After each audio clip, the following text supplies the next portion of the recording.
Hey! Tambala na! At eto na sila, ang nag-iisang masugid na tagahanga ni Nicole Yala. Chris Chuper! Kasama ang nag-iisang die-hard fan ni Chris Chuper. Nicole Yala! Dear Nicole and Chris. Dear Nicole and Chris. Dear Nicole and Chris. Dear Nicole and Chris. Magandang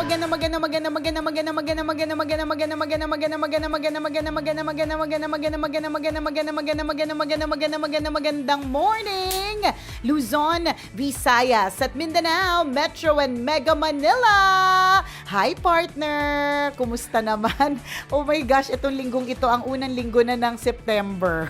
Correct. The last day of August, mga kabisya, nakakalurkey. Ito na yung huling araw na nagma-mic test na po si Tito Jose Marichan. Correct. Hello, mic test 1, 2, 3 kasi bukas po kakanta na po siya. Sabay-sabay natin mapapakinggan. Wow, totoo yan. Pumunta ka ng mall, ipe-play yan. Diba? Makinig ka sa radyo, ipe-play yan. Kahit saan, maglalabasan yan online. Correct, sure ako. Hanapin Ang ko nga daming yung memes niyan. sure na yan, partner. Hanapin ko nga yung picture natin ni, kaisa-isa yun, di ba partner, na picture ni Oo. Jose Marichan. Sige, hanapin ko nga yun. I-post mo para trending ka din. Oo, para makisabay tayo sa mga eksena. Ay, Grabe, naku, no? Pasko na bukas. Sobra. Saya-saya as naman. in, Ang saya talaga. Ang saya-saya, grabe. Grabe. Woo! Happiness! May plano ba kayo? May plano kayo ng December? Paano? Paano magpaplano? Hindi, baka lang sakali magplano kayo. Sama nyo naman kami sa plano nyo. Nakakalurity. Di ba meron nga kaming flight dapat sa Thailand nung May para dun sa birthday ng asawa ko at anak ko. O hanggang ngayon hindi pa nire-refund yung yung bayad. Ang tanong, marerefund pa ba yun? Ayun na nga Diyos ko Lord. Sana naman kundi maninira talaga ako sa radyo. Nanakot. Ang hirap talaga magplano, no? Kasi talagang kahit sabihin Hindi mo na may... talaga masabi, Oo, no? marami kang planuhin. May pera Oo. ka, kung may pera ka man, di ba? Kaya lang, dun nga uncertain kasi yung nangyayari sa labas. So, Correct. mahirap ang magplano. Baka Kaya pala magulilyaso. partner, noon pa man sinasabi nila na ang planong hindi, ang lakad na hindi plinano ay yung lakad na mas lalong natutuloy. Diba? Totoo yan. Lagi sinasabi, pag hindi planado, Correct. kapag kabiglaan, saka natutuloy. Siguro, dahil dito yan, because of the uncertainty of life. Kasi totoo naman di ba? Correct. Anything can actually happen. Natatandaan ko dati, partner. Wala pa kaming anak ni Jowa Dick noon. Pupunta kami ng Hong Kong. First time niya sa Hong Kong makapunta. Tapos talagang handang-handa kami kasi December, so malamig. So syempre may mga pa-boots, may mga alam mo talagang pinaghandaan ng bonggang-bongga, bago Natuloy panty, bago brief, di ba? Syempre, partner. Oo, mahirap na. Baka pagdating ng pagpasok sa hotel, di ba, ang suot na panty, garter. Di ba? Mahirap na. Kailangan bago. So, pinaghandaan talaga. Oo, kasi kasama sa paghahanda yan, no? Oo, Di ba? kaya, hindi ka magdadala ng pangit na brief at panty pag pumunta ka sa magandang hotel. Syempre, di ba? Tapos, syempre, yung yung dala mong shampoo tsaka conditioner, puno. Di ba? Oo. Bago din. Oo, hindi ka Tama. magdadala ng luma kasi syempre, you're on a trip, di ba? Totoo. First time niya sa Hong Kong. So, ako nakapunta na ako ng Hong Kong. So, parang excited ako na explore siya with him. Natuloy naman kami, eto na, pumunta kami ng airport, partner. Pagkatapak ko doon sa yung isi-screen ka yung katawan mo. Oo. Yung nakalimutan ko na tawag doon basta yung x-ray kineme. Oo. Pagkatapos may one step up yun, 'di ba? Na maliit lang naman na platform yun, 'di ba, partner? Pagkatapak ko doon, partner, na dislocate yung tuhod ko. As in, alam mo, hindi pa kami nakakapasok sa Sabagay, mas mabuti immigration. na rin naman ma-dislocate yung tuhod kaysa leeg, di ba? Sa bagay.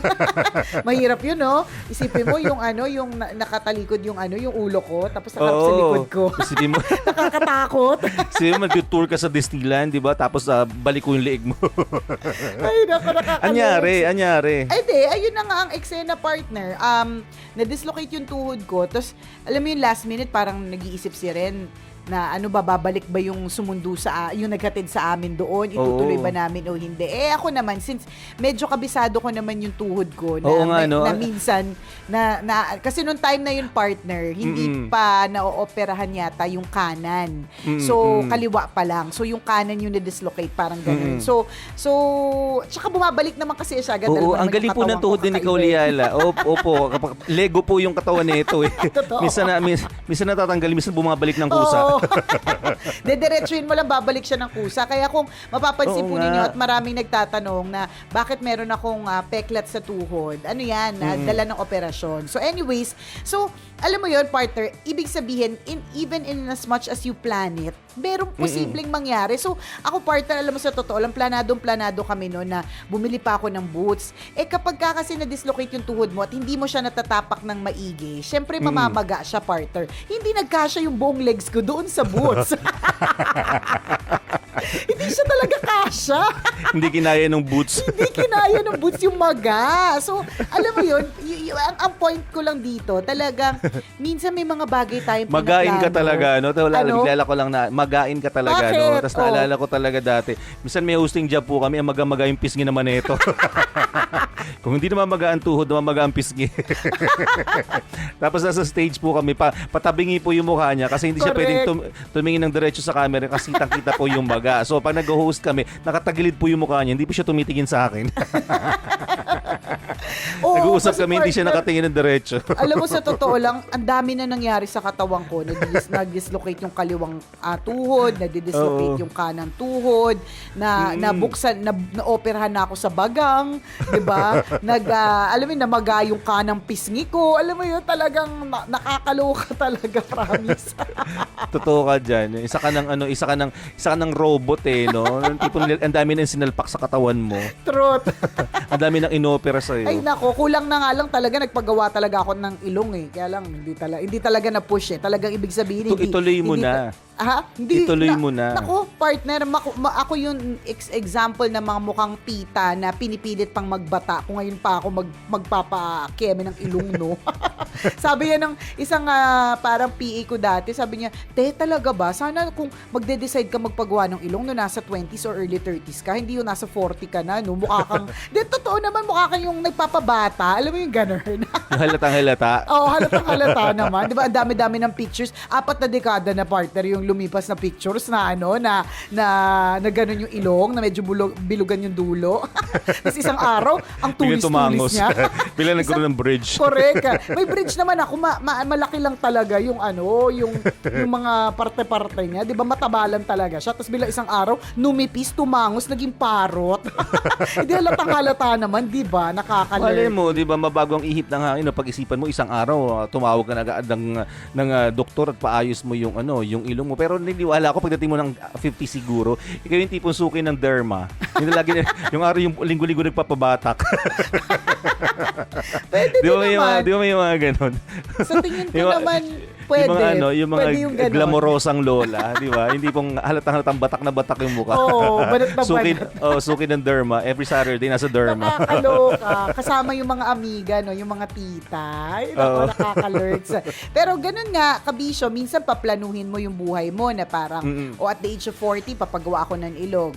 Yan, yung sabi mo, at 50, parang nakikinikinita mo na ako yung mga tipong laging nasa derma, nagpapabatak ng muka, di ba? Pero kahit na iplano mo yun, kung di naman yun yung mangyayari o may mangyayaring kakaiba, di ba? Agree Hindi mo rin talaga masasabi. At saka minsan na sobra tayong nadi-disappoint, mga kaibigan, kapag nagplano tayo ng sobra. Yung bagay na pinaghandaan natin. Di ba, yung trip na yan, kunyari, punta ng Hong Kong, talagang pinag-ipunan mo, pumili ka ng magandang hotel, feeling mo maganda yung araw na napili mo, tapos for some reason, hindi ka natuloy. Nagkaroon ng aberya, di ba? Nagkaroon ng bagyo, nagkaroon ng pandemic, pero may dahilan pala kung bakit hindi ka natuloy. Ma-realize natin after di ba? Ay, kaya pala hindi kami natuloy kasi may mas magandang ibibigay para sa akin. Correct. Ano ba yung perfect example na hindi natuloy pero mas may magandang ipinalit? Marami ganun. Wala akong maisip sa ngayon pero ang dami kong correct. ang daming ganung chances. Ikaw na nakikinig ngayon na masasabi mo, ay oo nga buti na lang pala hindi yun nangyari kung hindi. O, 'di ba? Yung mga ganon.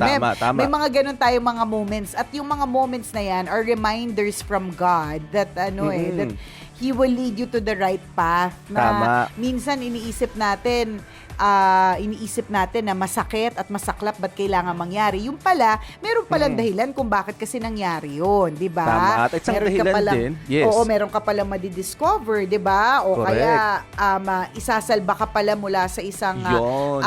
terrible na pangyayari, di ba? Ganun. Totoo ka dyan. At isang dahilan din kung bakit hindi natuloy yun, kasi nga, mas nasusunod ang plano ng Diyos kaysa sa plano mo. Di ba? Tama. Nakaka-disappoint paminsan-minsan, pero again, maniwala tayo na may dahilan kung bakit hindi nangyari yan. Di ba? Kasi may mas magandang ang plano para sa atin. In terms of relationship, in terms of career, in terms of lifestyle, in terms of kung ano man. Diba? Lahat yan may dahilan kung bakit hindi minsan nasusunod yung mga plano natin. At may dahilan din kung minsan bakit yung nagkakaroon tayo ng biglaang plano. Diba? May Kung mga bakit ganun biglang din. may mga natutuloy, di ba? Oo. Minsan naman wala sa plano natin, pero bakit yun yung natuloy? May mga ganun din naman nangyari kasi may dahilan. May dahilan kung bakit yun dapat mangyari. Correct. Minsan talagang kailangan lang nating maghintay doon sa sinasabi ng Diyos na i-reveal niya din yung plano niya para sa iyo, 'di ba? Sa tamang panahon, 'di ba? Kaya kung ikaw kabisyo, meron kang hinihintay na blessing tapos hindi pa siya binibigay sa ngayon, baka kasi hindi mo pa moment, hindi pa napapanahon, 'di ba? Or hindi para sa iyo. Tama. Diba? Yung mga ganon. So, wag lang din tayong tumigil sa pagdarasal, 'di ba? Sa paghingi ng ng mga blessings kasi kumpara naman sa atin, alam mo naman 'di ba, parang kumpara naman talaga sa atin, ibibigay naman talaga 'yan. Tama. Ay, So, at ano naman kung ang plano again- nyo ngayong Christmas? Oo. Kung di matuloy, okay lang. May dahilan kung bakit hindi matutuloy, di ba? Tingnan mo naman nga, partner, lahat na nagplano ng summer. Wag na tayong lumayo. Dito na muna tayo sa nung summer. Lahat Ang na nagpapawis before Correct. summer, di ba? Nag-diet, nag-gym ng dami. bonggang-bongga kasi Tama. kailangan ng beach body hindi Oo. natuloy. Correct. Natandaan ko pa, partner, yung yung isa nating empleyado, si Troyki, si Troyka. Nagpaalam yan na may trip siya sa Boracay ng June. Nagpaalam pa yan sa akin last year bago pa nasunog yung station. Isipin mo, no? Alam mo, ang tagal, parang Ang habang 1 year in the preparation, making. Correct. oo.